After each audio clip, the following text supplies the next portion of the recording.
Hello everyone, it's me again, Honey Leith. In this video, sasagutin ko po yung mga tanong sa messenger ko kung nakaalis na ba ako, nasa Germany na ba ako, or kung nasa ang planeta na ba ako ngayon. Yun nga po, nasa Pilipinas pa po ako ngayon. Diba dapat yung flight ko is May 29. May 29 dapat yung flight ko, Manila to Frankfurt, Germany. Kaso, unfortunately, nag-positive tayo sa COVID test. So, nagpa-swab test ako sa PadLab. Na-receive ko yung result May 29. Kasi May 28 ako nagpa-swab test. So, May 29 na-receive ko yung result positive.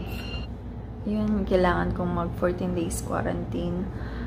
So, today is my 16th day na sa quarantine pa rin.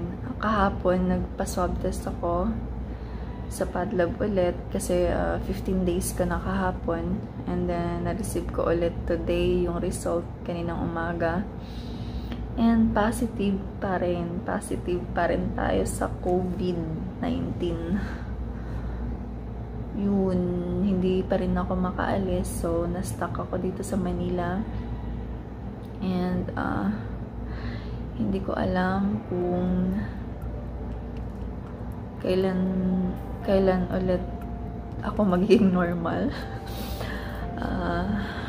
Kailan ko ulit malalaman kung negative ba ako o positive pa rin. Mga almost 2 weeks before my flight, may symptoms talaga ako.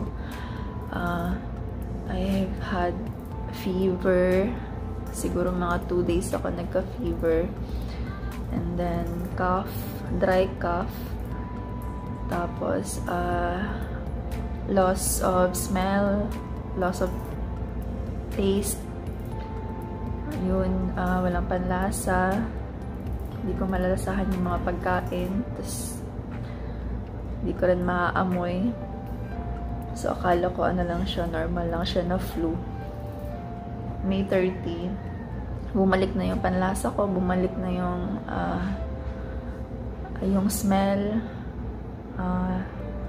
Tapos, pero yung dry cough, nandun pa rin yung ubo ko. Yung mild cough.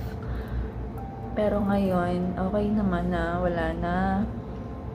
Ang naiwan na lang sa katawan ko is stress. Hindi ko alam kasi kung bakit ko na-experience to. Akala ko after 14 days mawawala na siya, pero hindi pa pala. Kasi diba wala na akong nararamdaman, wala na akong fever, wala na kung ano-ano. Yung cough, mild cough ko, nawawala na. So, akala ko wala na talaga siya. Pero, active pa rin pala siya sa katawan ko.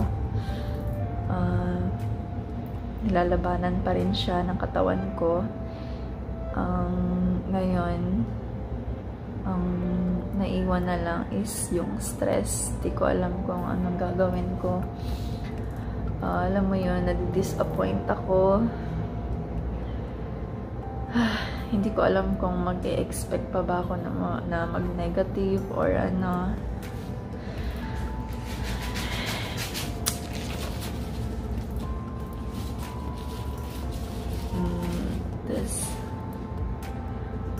Alam mo yun, gusto kong umuwi sana sa province, sa Davao.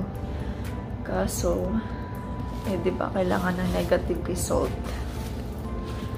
So, di ako makauwi. Gusto ko sana dun para at least malabanan ko yung stress. Ay, nako, hindi ko alam. Ang masasabi ko lang sa virus na to, no? Kahit malakas yung immune system,